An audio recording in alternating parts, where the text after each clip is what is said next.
ஒரு ஒரு பொருள் வாங்குறீங்க. அப்பன்னா இப்போ ஒரு கன்சியூமர்னா யாரு? அப்பன்னா வாங்குறவங்கலாம் கன்சியூமரா? அப்படி கிடையாது. இப்போ ஃபார் எக்ஸாம்பிள் நீங்க ஒரு கடைக்கு போயிட்டு ஒரு சூப்பர் மார்க்கெட்ல போயிட்டு நீங்க ஒரு இது வாங்குறீங்க. ஒரு பொருள் வாங்குறீங்க. ஃபார் எக்ஸாம்பிள் ஒரு எக்ஸர்சைஸ் புக் வாங்குறீங்கன்னு வச்சுக்கோங்களேன். அதில எழுதுறதுக்காக வாங்குறீங்க. அப்படி வாங்கும்போது நீங்க ஒரு பையராவும் மாறுறீங்க அந்த ப்ராடக்ட்டுக்கு. அதேட்ட யூசராவும் மாறுறீங்க. அதே மாரி உங்க அப்பா வந்து சொல்றாரு, "போய் ஒரு ஃபுட் ஐட்டம் வாங்கிட்டு வாப்பா" அப்படின்னு சொல்லிட்டு ஒரு பிரெட்டோ ஏதோ ஒண்ணு வாங்கிட்டு வர சொல்றாருன்னு வச்சுக்கோங்க. அப்படின்னாக்கா நீங்க அத வாங்கிட்டு வரீங்க. ஆனா நீங்க யூஸ் பண்ணல. அது உங்க ஃபேமிலி மெம்பர்ஸ் தான் யூஸ் பண்றாங்க.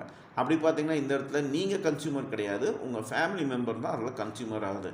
ஃபார் எக்ஸாம்பிள் இப்போ டிட்டர்ஜென்ட் பவுடர் இப்போ நீங்க வந்து உங்க வீட்ல துணி துவைக்கிறதுக்கு அம்மா வந்து டிட்டர்ஜென்ட் பவுடர் வாங்கிட்டு வாப்பா, இல்லாட்டி டிட்டர்ஜென்ட் லிக்விட் வாங்கிட்டு வாப்பா, வாஷிங் லிக்விட் வாங்கிட்டு வாப்பா அப்படிம்பாங்க. ஆனா அது யூஸ் பண்றது யாரு? மெம்பர்ஸுக்கு ஃபேமிலி மெம்பர்ஸ்க்கு எல்லாத்துக்காகவும் யூஸ் பண்றாங்க.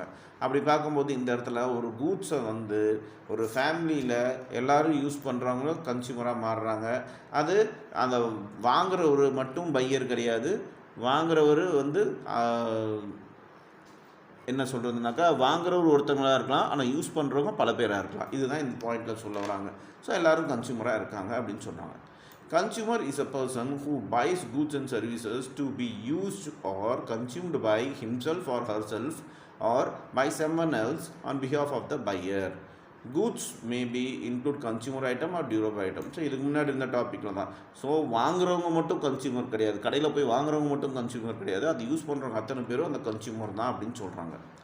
While service paid for maybe transport, electricity, film show and the like, the consumer may also be defined as anybody who chooses goods and services, spends money to obtain them, and uses for the satisfy his or her needs. So நம்ம எந்த ஒரு service ஆகட்டும் எந்த ஒரு பொருளை வாங்கினாலும் அதை நம்ம திருப்திக்காக நம்ம சந்தோஷத்துக்காக நம்ம வாங்கி யூஸ் பண்ணுறோம். நாம தான் கன்சியூமர் அப்படின்னு சொல்கிறாங்க.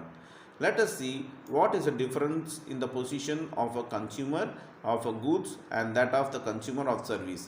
Service that we buy for our benefit may include transport service, like when we hire a taxi or auto rickshaw, travel in a public bus, or undertake a rail journey to visit any place.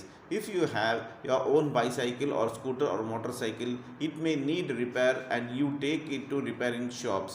You pay a service for the person who does the repair job.